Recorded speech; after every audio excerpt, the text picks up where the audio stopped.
everyone. I'm Hira. I'm co-founder of Plurality Network. Can you guys hear me at the back as well? Okay, perfect. So today we are going to be talking about profiles and wallets, and specifically how we can abstract wallets and chains through profiles.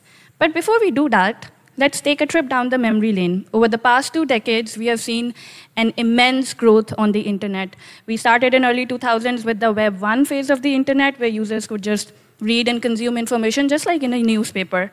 Then came along Web 2, where not only could users consume information, but also interact with the information online. This is the first time in the history of internet where users actually existed on the internet as individuals. And also when people actually started having meaningful connections on the internet. And that is why we saw a huge growth in this phase of the internet. And now, everyone here, we are all working towards building the foundations of the third phase of internet, which is Web 3, where users could not only read and write information, but also own a piece of the internet. So we've been talking a lot about onboarding the masses to Web 3, but Web 2 already did that, and it did it pretty well. I mean, it had its problems, but the majority of the world is already on Web 2. So how did they actually do it? How were they able to actually engage and retain so many users? And the reason for that was the unit of interaction. The key component, the unit of interaction of a Web 2 platform is a profile. Profiles have 3 distinct functions. These are identification of users, contextualizing their interactions, and personalizing their experiences. However, it's all inside one platform where the profile was created. So identification means you go to a platform, you create a profile, you put up your profile picture, your username, some information, and then everything that you do on that platform gets tagged to that profile. So that's how Web 2 platforms identify the users. Contextualizing their interactions means that every profile has an attached context and reputation. So for example, if there is an account that has a huge enough reputation, then the content that's coming from that account has more trust, more credibility, as compared to an account that has no reputation attached to it. So even if the information is actually the same, you're more likely to trust the one that has more reputation. And then profiles could also personalize user experiences. So every person on the internet is unique. We all want different things. We all have different interests, different preferences. And profiles could actually help personalize the experiences through curation. So showing you the content that you want to see, recommending you the content that you are most likely to engage with or like, and helping you discover the content of your choice easily and quickly. And this personalization was actually one of the biggest reasons why Web 2 platforms were so sticky and addictive.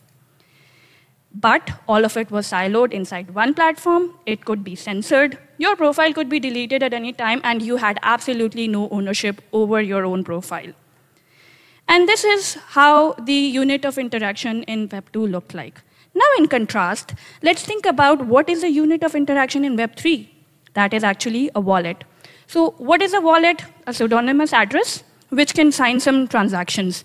What a wallet does not have is any semblance of user information, interest or preferences, reputation, social graph, or anything of the sort that a profile had and that a profile used for creating, engaging, and retaining experiences.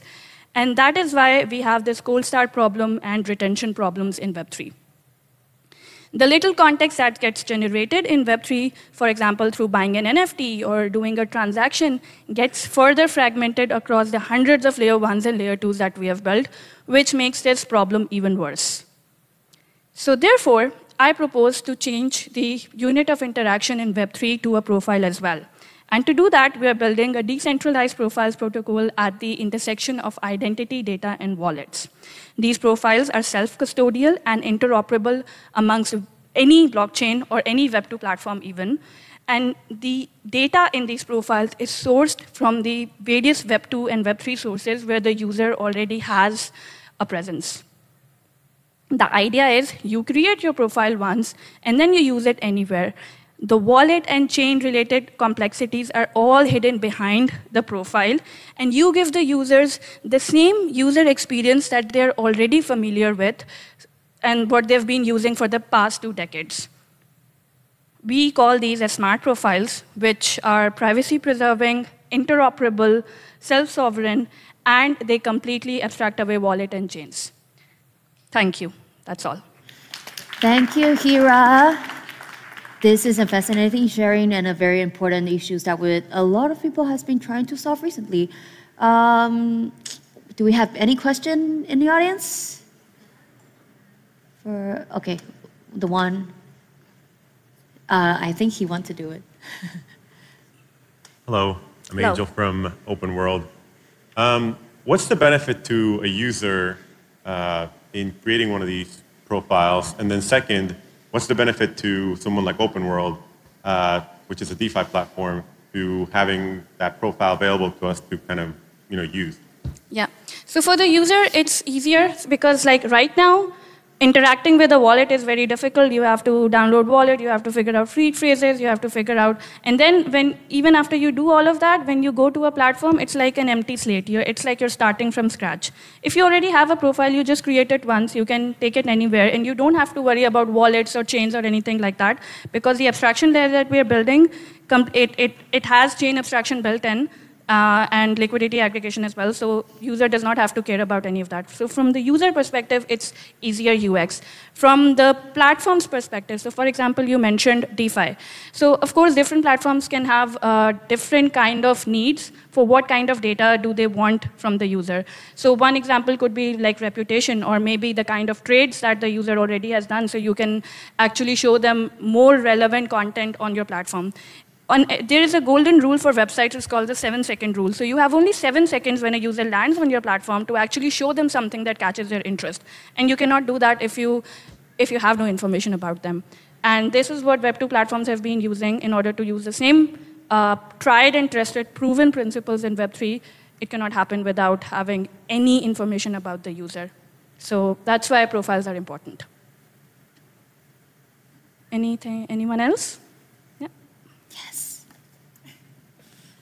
How are you hoping that this will incentivize folks who are not in the Web3 space at all, don't have a wallet, but have profiles to essentially join the space? Yeah, so what we want to do is like, how do you explore a new Web2 platform, for example? You just see somewhere, oh, this looks really cool, and you just go there and you connect, sign in with Gmail or whatever, and then you just enjoy that platform. Why can't we have the same experience in Web3? So let's say you saw somewhere on Twitter or wherever you are, you saw some place, or maybe some friend told you, oh, this is a really nice game, or this is a really cool platform, or this is a really cool social media. And you just go there, you sign in with your Twitter, let's say, you maybe connect your existing Instagram or Facebook, or if you have a Lens or Farcaster, whatever you have, and then boom, you're in. And then you're enjoying the platform without having to worry about, oh, I'm on Solana, so I need Solana tokens to do this. Oh, I'm on this, so I need another token for this. Or even thinking about, I need this wallet for this platform, and not this wallet, but this wallet for that platform. All of this needs to go away. And when we actually, we believe that profiles are a UX experience that everyone is already familiar with, so it would not even look clunky or feel like users do not even feel the friction. They would just use it as any other Web2 website. Thank you. We have little time for one more question, but that's Thank you. So we have 5 billion people using social media, and approximately they spend 2 hours daily. It makes 36 days in a year. And we have 800 million people in crypto. Okay. Yeah. So if we go outside of this building, we have billions of people not using the Web3 wallets and whatever we talk about it here. So how you see the user journey, how you see the onboarding the people who are not aware, and do you have any clear vision of, let's say, the migration of the Web2 users to your platform? So I believe that the users should join Web3 because they're getting something interesting there. right? So at the end of the day, it comes down to the applications that get built, because the value accrual should not be that, oh, it's Web3, it's cool, just join there. It should be about something about the platform or the app that they are joining, because Web3 also introduces a lot of incentivization mechanisms like ownership or rewards or tokens and all of this stuff.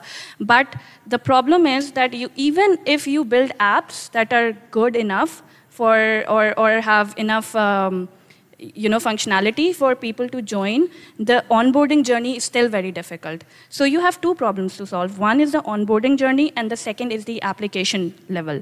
If you can build the applications, that's something that the community has to do. What we are trying to do is, once there is an application that the user finds interesting, then the onboarding should be as seamless as any other website. So you don't need to bombard them with all the Web3 related technicalities. So that's our thesis, at least. And that's it for our time today. Thank you so much.